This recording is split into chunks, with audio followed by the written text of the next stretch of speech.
Hello, greetings, blessings, blessings. Thank you for coming this way, and I hope you stay to the end of this short video. Just want to address the subject of hair, aparu. Um, my hair is out this evening. It's usually covered because, excuse me, Cleopatra, who is my own mummy, she often has told me how in her her time. Um, Ladies usually cover their hair with wig, with hats in public, and it's okay. You see, there's tradition behind wearing wigs and weaves and bleaching hair, coloring hair, straightening it, making it more curly if your own hair is not so curly, making it wavy, short hair, long hair.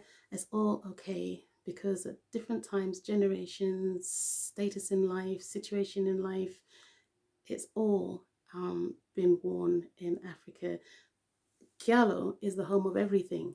Everything that the world now boasts of, technologies and um, everything started in Kialo, Africa. That is first, including varieties of hair, and it's okay if your people, if you feel more comfortable, you're more loyal to your culture to keep your hair natural. It is also okay because you're honoring ancestors who did wear wig, hat, or even weaves.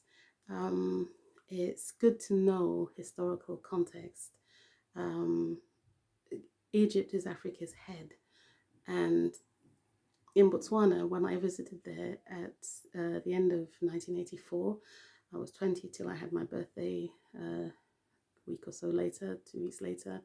Um, and there was a reference in the museum to how the local ladies in earlier centuries used to weave big, heavy, braided or plaited wigs, just like they did in ancient Egypt. And Cheikh Anta Diop mentioned in one of his books, can't recall exactly which one for the moment, but how it was a status symbol of a married lady to either wear a wig, but I think he was actually referring to they braided their own hair as a status symbol.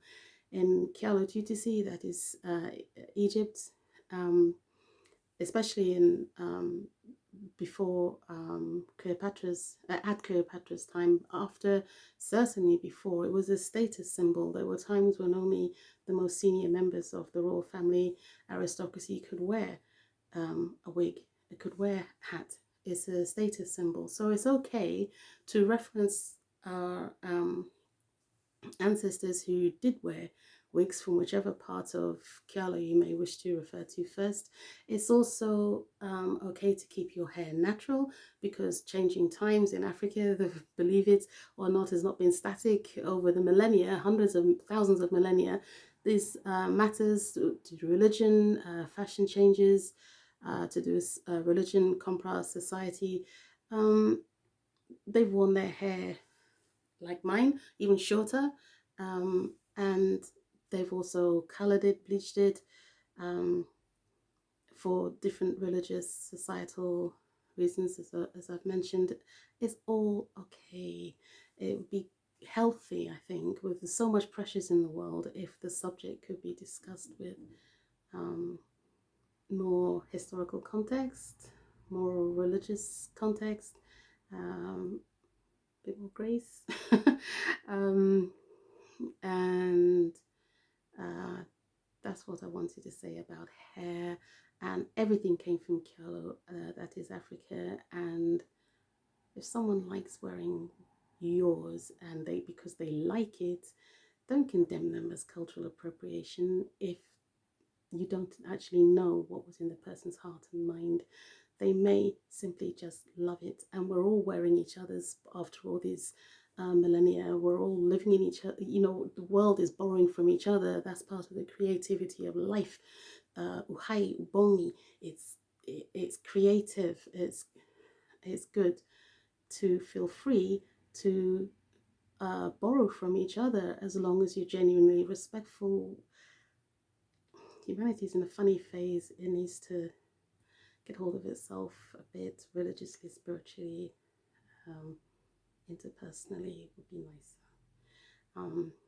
Address the real problem people, but not everyone's a problem. Greetings again, blessings, good night.